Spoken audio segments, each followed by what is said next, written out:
ቸውንም ሲሞቱ በህልሜ አይቻላል አስፋው ግን የሞተ ቀን በህልሜ አይቼ ነበር ነኝ እንትን አለኝ በቃ ውስጤ በጣም ተረበሸ የቀድሞዋ የምንወዳት የኢቢኤስ ጋዜጠኛ ባልደረባ የነበረችው ጋዜጠኛ ቃል ኪዳን ግርማ ስለ አስፊቲ አሟሟትና ከመሞቱ በፊት በህልሟ ስላየችው ነገር ተናግራለች። ሰላም እንዴት ናችሁ?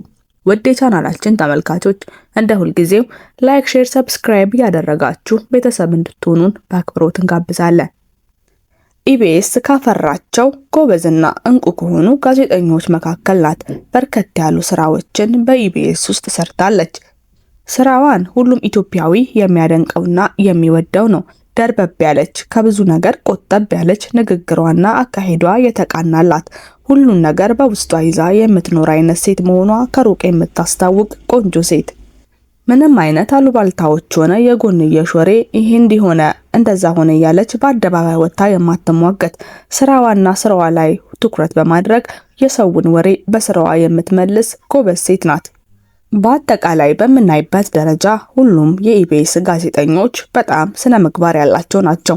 አንዳንዴ ክሩን ከየት ነው ሰብስቦ የሚያመጣው እስከሚባል ድረስ አብዛኞቹ በሚባል ደረጃ ጥሩ የሆነ ስብዕና ያላቸው ከስራውን በላይ ቤተሰቦቻቸውና እርስ በራስ ያላቸው ጓደኝነት ሁሉንም የሚያስቀና ነው።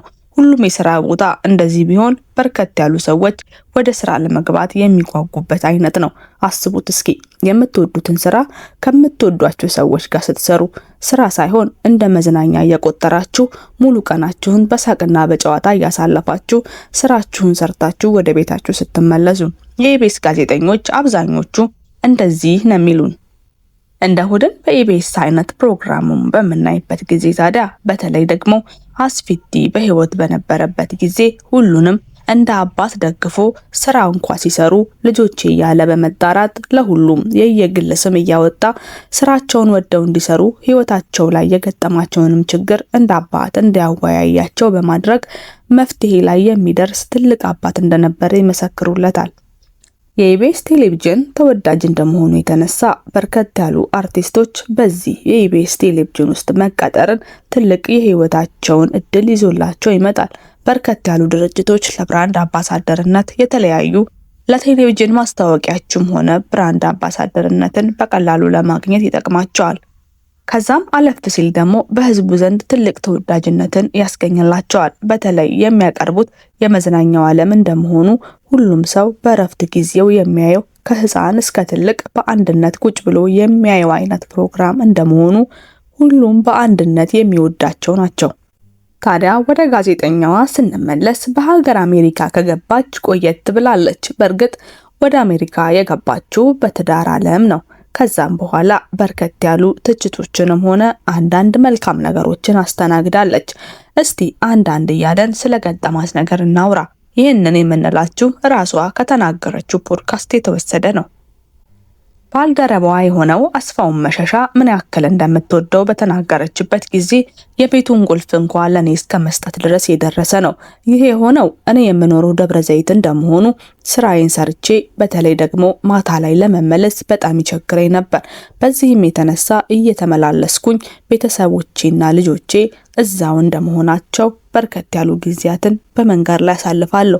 ይህንን ያየው አስፋው ታዲያ የቤቱን ቁልፍ እንኳን በማስቀረጽ ከዚህ በኋላ ሲመሽብሽ እዚሁ ማረፍ ትችያለሽ ሲለኝም ነበር። ይህ የሚያሳየው የሱን ደግ ልብና ሩህሩህነት ነው። ታዲያ በሁለታችን መሃል ያለው ግንኙነት እንዲህ በቀላሉ የሚነገር አይደለም። በጣም ነው የምንዋደደው። በእርግጥ አስፋው ሁሉንም የሚወድ አይነት ሰው ነው። ታዲያ አስፋው መሸሻ ባረፈበት ጊዜ እኔ አልሰማሁም ነበር። በህመሙ እንዲህ የሚብስበትና ከባድ ደረጃ የሚደርስበት አልመሰለንም ነበር። ሁላችንም ለሕክምና ሄዶ በሰላም እንደሚመጣ ነበር ተስፋ ያደረግነው። ታዲያ እዛ ከደረሰ በኋላ የሕክምና ውጤቱ በሚታይበት ጊዜ ትንሽ ከበድ ያለ ጉዳይ እንደገጠመውና ሕክምናው ረጅም ጊዜ እንደሚቆይ ያስታውቅ ነበር። ታዲያ አገር ሁሉ መሞቱን ሰምቶ ያን ጊዜ እኔ ከባለቤቴ ጓደኞች ጋር ትንሽ የራት ፕሮግራሞች ነበሩ። ታዲያ እኔ የሆነ ደስ የማይል ስሜት እየተሰማኝ ስለነበር መሄድ እንደማልፈልግና ቤት እንደምጠብቃቸው ነገርኳቸው። ታዲያ የተወሰነች ሰዓት ሸለብ ባደረገኝ እንቅልፍ ውስጥ እሱ ወደ ሞት እየሄደ መሆኑን አየሁኝ። በጣም ደነገጥኩኝ። በጣም ተደናግጬም ለልጁ እንዴት ነው አስፊቲ በሚል የስልክ ሪከርድ ላኩለት። ከዛ በኋላ አልመለሰልኝም። ከዛ ነው እንግዲህ ማረፉን የሰማሁት። እስካሁን ድረስ የቅርብ ዘመዶቼ እንኳ ሲያርፉ በህልሜ ምንም ነገር አይቼ አላቅም ነበር። የእሱን ግን ቀጥታ የሆነ ህልም ነበር ያየሁት። ይሄ የሚያሳየው በሁለታችን መሀል ያለው መረዳዳትና መዋደድ ነው ብዬ አስባለሁ ትለናለች። ታዲያ ከሷ ቁጣ ያስነሳባትን ነገር በአንደበቷ ስትናገር በእርግጥ ሽምግልናዬን ስደግስ አስፋው መሸሻ 40 ቀን እንኳን አልሞላውም ነበር። ይህ ታዲያ ከባድ ቁጣ ነበር ያስነሳብኝ። እንደዛ ስታለቅሱ የነበረው የውሸት ነውም ተብለናል። ታዲያ ይህ ሁሉ የሆነው ቀድሞ ፕላን የተደረገ ነገር ባለቤቴና ቤተሰቦቹ ከአሜሪካ ድረስ ለዚህ ፕሮግራም ሲሉ ትኬት ቆርጠው ፕሮግራም አድርገው ነው የመጡት። ይህን ነገር መሰረዝ አልችልም። ታዲያ የልቤ እንዲደርስልኝና ይህን ነገር ከሰውም ቁጣም ሆነ ከራሴ ጸጸት እንዲያድነኝ ስል ልጁን ጋብዣዋለሁ። ታዲያ አባቱንም ወክሎ ልጁ ጃፒ ከኔ ጋር አብሮኝ ነበር። ይህን ያደረግኩት አስፋው ቢኖር ከጎኔ ይሆናል ብዬ ስለማስብ ነው። ባይኖር እንኳ የኔን ደስታ እንጂ ሐዘኔን እንደማይፈልግ እርግጠኛ ስለሆንኩ ነው ትለናለች። ታዲያ እኛን እንደ ተመልካች ያደረገችው ነገር ትክክል ነው። ምክንያቱም ሰርግና ሞት አንዴ ነው። አንዳንድ ጊዜ የዕለት ዕለት እንኳ ፕሮግራም ቢኖር ግዴታ የሆነን ፕሮግራም ማስተናገድ ግዴታ ነው። እኛ ማናደርገውን ነገር ሰው ካላደረገ ብሎ መሟገት ትክክል አይደለም። ታዲያ ስለ ቃል ኪዳን ይሄንን አለን እንጂ ያላትን የስራ ጥንካሬ ሳናደንቅ አናልፍም። ከደብረ ዘይት አዲስ አበባ በዛውም እየተመላለሱ የራሷን መኪና እስክትገዛ ድረስ ደግሞ በትራንስፖርት መኪኖች እየተመላለሱ ስራ መስራት በጣም ከባድ ነው። አንዳንድ የቀረጻ ሰዓቶች ለትራንስፖርት ጊዜ የማይመቹ በርከት ያሉ ጊዜያትን ደግሞ በማታም ሁሉ እንደምትጓዝ ነገራናለች። በእርግጥ እዛ ያሉ የስራ ባልደረቦቿ ጋር ለማረፍ እንኳ ለምን አልፈለገችም የሚለው ጥያቄ ቢሆንም ምክንያቱም በርከት ያሉ ምሽቶችን በተለይ ለሴቶች በጣም ከባድ ነው። በዛ ሰዓት በመመላለስ ለችግሮች የመጋለጥ እድልን ከፍ ስለሚያደርግ ብርቱና ጠንካራ ሴት መሆኗ ታዲያ ጥቅሙ ለሷ ሆኗል። ዛሬ ላይ ለደረሰችበት ነገር ከፍተኛ አስተዋጽኦ ያደረገላትም ያ ነው። አሁን በሀገር አሜሪካ የጤና ትምህርት እየተማረች ራሷን ለማሳደግ የምትጥር ብርቱ ሴት መሆኗን አሳይታናለች።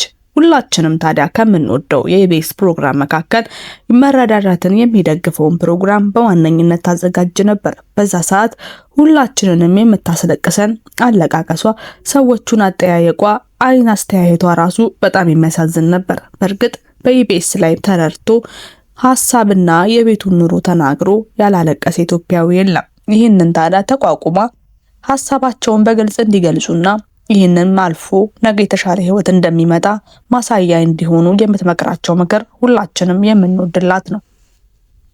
አርቲስት ቃል ኪዳን ታዲያ የገጠማትን ነገር በዩቲዩብ ገጹ ስለተለቀቀ ቀሪውን ከዛ እንድታዩት እየጋበዝን ሁላችንም እንደምናደንቃትና ነገ የተሻለ ቦታ ላይ ደርሳ በህይወቷም ሆነ በትዳሯ ለሁሉም ተምሳሌት የምትሆን አይነት ሴት እንደመሆኗ ሁላችንም መልካም ምኞታችንን እንገልጽላታለን።